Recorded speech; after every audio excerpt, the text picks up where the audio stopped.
welcome to another webisode of my story, where I tell my life story in a fictional format in 15-minute webisodes. So here I go telling my story. So my story has gotten really intense. We've gotten to the really harsh parts of my story. My daughters went on their vacation with their biological father, and looking back on the story, I remember the rat thing happening, but like the other thing that happened to her, the inappropriate touching, it really did overshadow the rat happening. I remember, it's like that wasn't even important. I wanted to confront him about that, but I never did because I was confronting him about other things.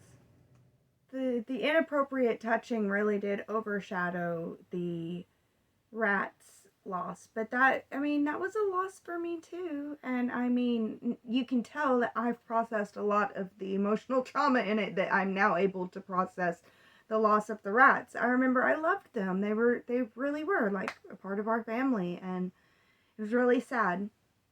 There's no way that I would have let him take the rats also if I thought that he wouldn't want them at all. And I would have happily watched over them and taken care of them.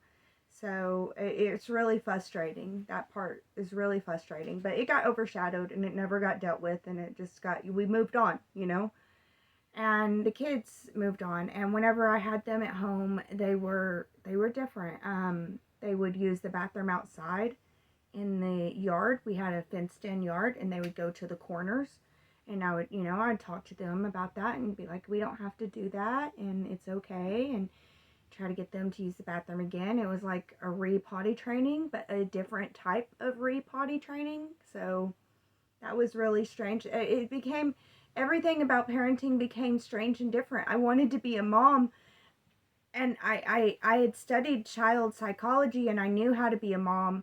I don't know if I could be a mom to someone with a disability, but if they did, I would study everything about that disability to be the best mom that I could. And it's like this stuff I couldn't study, and I felt so, it's like he took my mom confidence and threw it away. And yeah, he did a lot of things. He took their innocence and threw it away. He took my mom confidence and threw it away. He took my dream job and threw it away. And yeah, that's how I began to see it. Like I said, I tend to go into my pity parties. I'll pity party, and then I'll say, okay, I'm pity party done. I'm ready to move on. I couldn't come out of this pity party.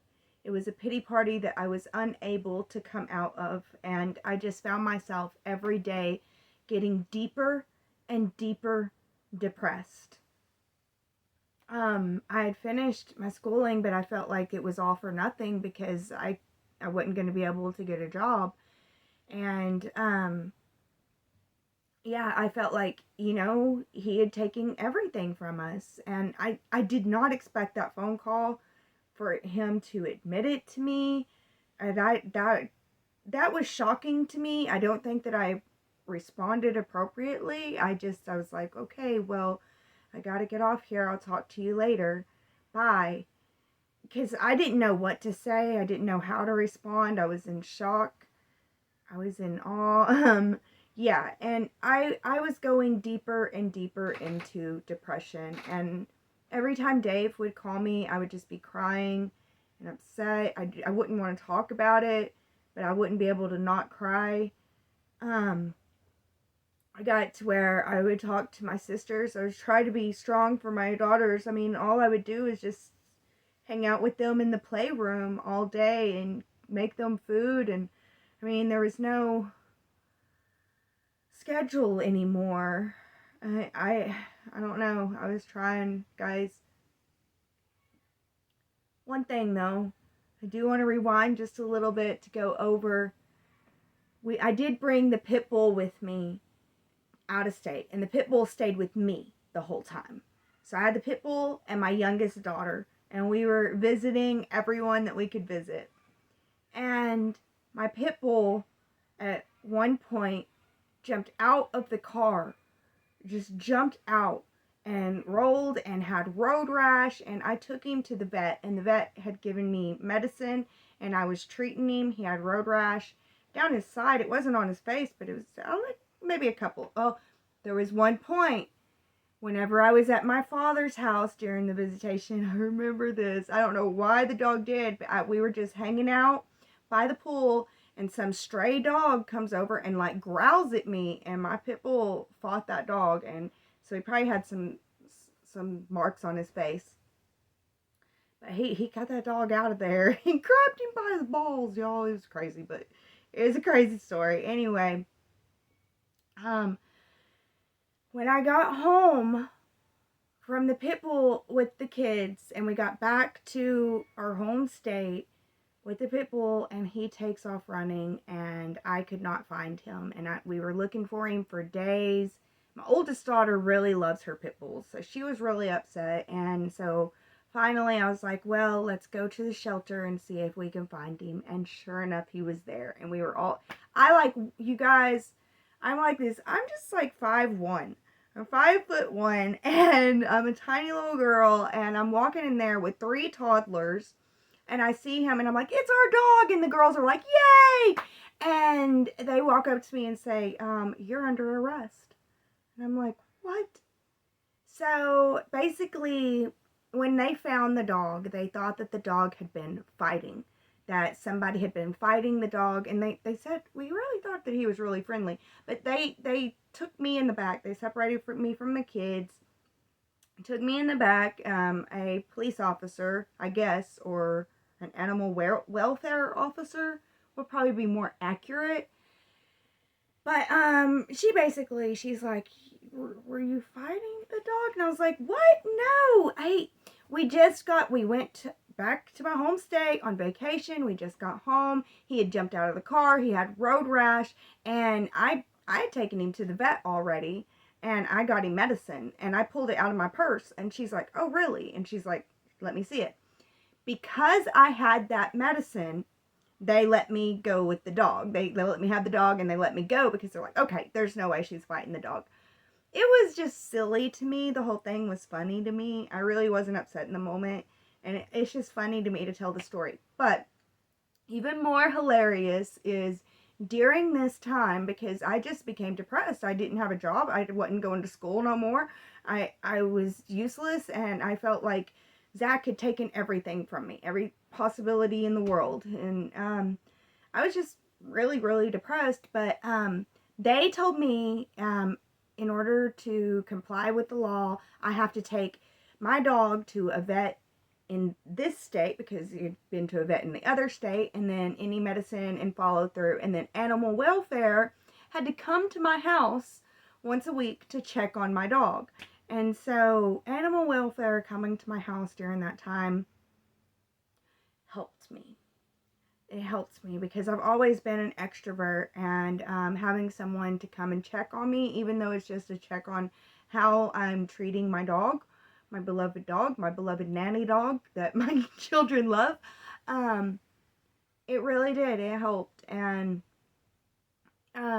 yeah, but I passed animal welfare, and they didn't have to keep checking on me, and I ended up being just all alone in this house to think about the fact that Zach took everything from us. And I'm not even sure when the next visitation is, because the court documents outlined that, and then it said it would go to every other holiday, every other weekend. It was crazy.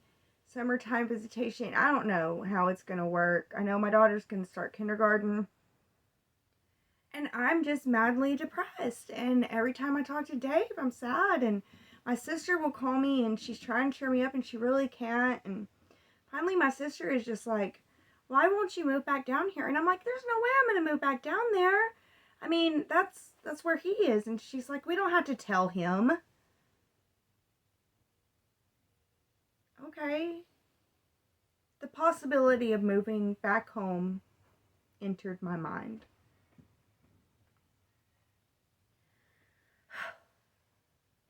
So I start talking to Dave about it, and I didn't expect his reaction. I don't know why. I expect Dave to be more like Zach. And, I've advised other people, when you get out of a traumatic relationship and you feel like you've healed a lot, because I felt like I had healed a lot. I released him. I forgave him and his mother. I released them, and I just wanted my babies to be safe is all. I didn't quite trust them in my gut, and so I just wanted my babies to be safe, and I feel like I had a reason to not trust them, especially now. But I talked to Dave, and Dave, about moving back home, and Dave said, we can do that. If that's what you want to do, we can do that. Whenever my tour's up, I only have like 6 months left, and then I get out, and I can move back home with you. We can work this out. If that's what you want, then we can do that. And I'm like, but we just got this house, and I don't know how to get out from under it. I mean, it's like, I had to work at the bank, and it's actually, we're going to lose money in the deal. And he's like, that, I don't care. What I care about is if you're happy, if my kids are happy, if my family can live and thrive. That's what I care about. So the idea of moving back home really, really started to sound good. So, and I thought, if nothing else, I could at least just go back home and be with my support system until he gets back from Iraq. Possibly. And so I started planning on moving back home. And it's crazy too, because during this time, I get a letter from the state police where the incident happened. I get a letter saying that their investigation determined that it was true, but that they're not going to do anything about it because they figured out that the victims live in a different state. So since the victims live in a different state, they don't see a reason to prosecute at all. So I thought, well, we're moving back to that state, the state that it happened in, which I wish I could have been stronger at that time, but I'm not gonna have regrets. So I called them up, and I let them know that we are going to be living in that state, that we're moving into that state, that the victims will be in that state. And they're like, well, it's too late. The decision has been made. The decision's what it has. And I was I don't know, I was confused. I don't know what's what legally anymore. When's his next visitation? I don't know. Did he do this or not? I don't know. So, yeah. It was confusing times, but I was going to go back home where I had a support system, and I was gathering everybody up to move. Alright, guys. That's where we'll pick up next time. Thank you so much for listening to my story. Thank you so much for being here. It's tough times. You really need to know about the one previous to this one to be able to follow what I was talking about with this one. So, but yeah, I love you guys so much, and I'm so grateful for you. As always, be blessed with love. That's all. Wait a minute. No, that's not all she got. She got a little bit to say just here at the end, so hold on, folks. I just want to say really, really quick, I've got an exciting opportunity to share with you. As a student and a content creator, I pour my heart and my soul into each and every video, and I absolutely love bringing you all along on my crazy adventures.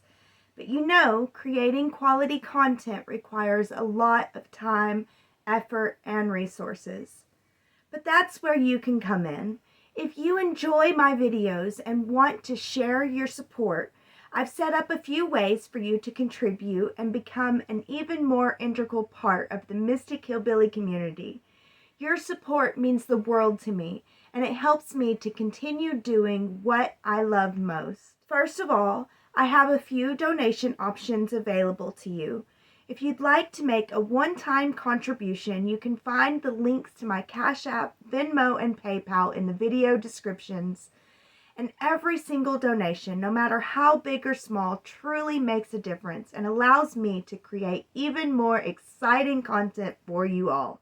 But wait, there's more.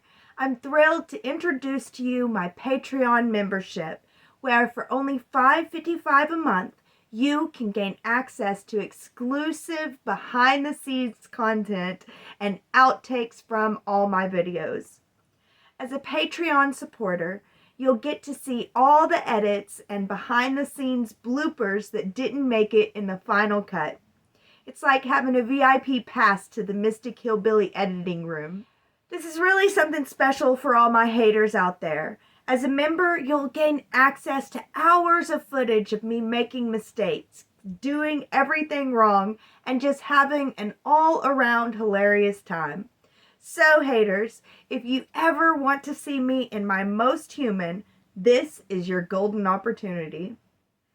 So, whether you choose to become a member or make a donation, know that your support is deeply appreciated.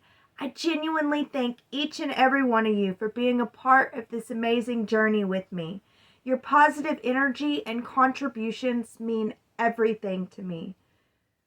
Before I go, I just want to take a moment to say that I pray that every blessing sent my way is multiplied and returned to the sender tenfold.